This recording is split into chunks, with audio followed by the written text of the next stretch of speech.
Ayun guys, good morning at nandito naman po tayo sa ating munting kusina at meron po tayo ngayon iluluto kasama si Ate Eunice. Pong cameraman. Ang cameraman ko, yan o. Twink! Yan. At ngayon po ay, ang iluluto po natin ngayon ay sinigang na maasim na sinigang na hipon. Sobra po tayong hipon yung itinabi ko. So yun ngayon, yan po ang ating lulutuin. Ating kawali pero ang ating cameraman ay hindi pa, nandun pa siya. Let's go. Oh, let's go daw, let's go.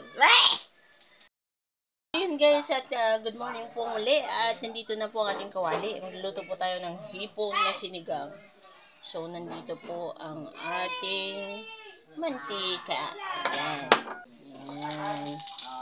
Nandito tayo ng sibuyas. Bawang. Ayan.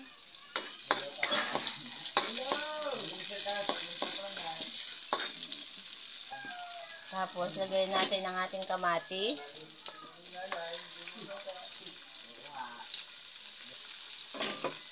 Pagigisa muna tayo. Ayan. Gisa. May background po tayo. Pina po natin ang ating gulay. Ayan. Ito natin ang panong.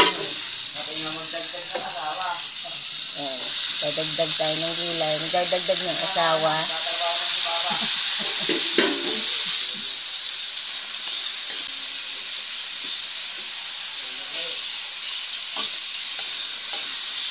Hila po natin ang ating tubig. Yun. Guys, at kumukulo na po ang ating gulay. So, pwede na natin ilagay itong ating hipon. Ayan. Sa ating gulay. Ano po? Ang ating hipon. At kasabay po nito, lagyan po natin ng ito po, hindi ko alam kung alam nyo to, pero dito po sa Batangas, ginagamit po namin ito dito, yan.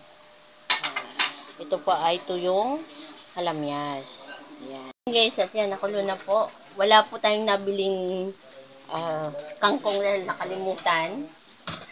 So, pwede naman po tayo maglagay nitong repolyo. Yan. So, yun na po yan.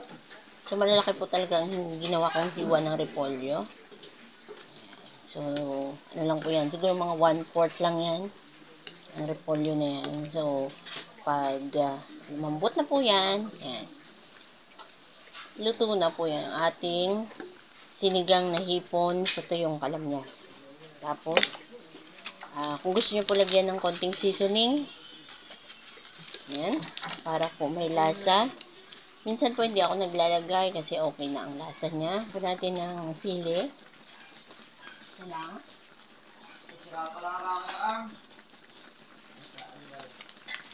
Dagdagan po natin ng patis. Dagdagan po natin ng patis. Para po matakpan po muna natin ang ating sinigang na hipon. Nilagay po yung repolyo. So, pag mga 2 to 3 minutes lang po para lumambot lang po yung repolyo at okay na po ang ating hipon. So, yan po. Okay na siguro ang ating hipon. So, yung ating repolyo, yan, malambot na siya. So, yun guys, at luto na po ang ating sinigang na hipon sa tuyong kalamyas. Ayan po ang ating tuyong kalamyas. Ayan. Po ang ating sinigang na hipon sa tuyong kalamyas. Ayan. At happy eating guys. Bye-bye.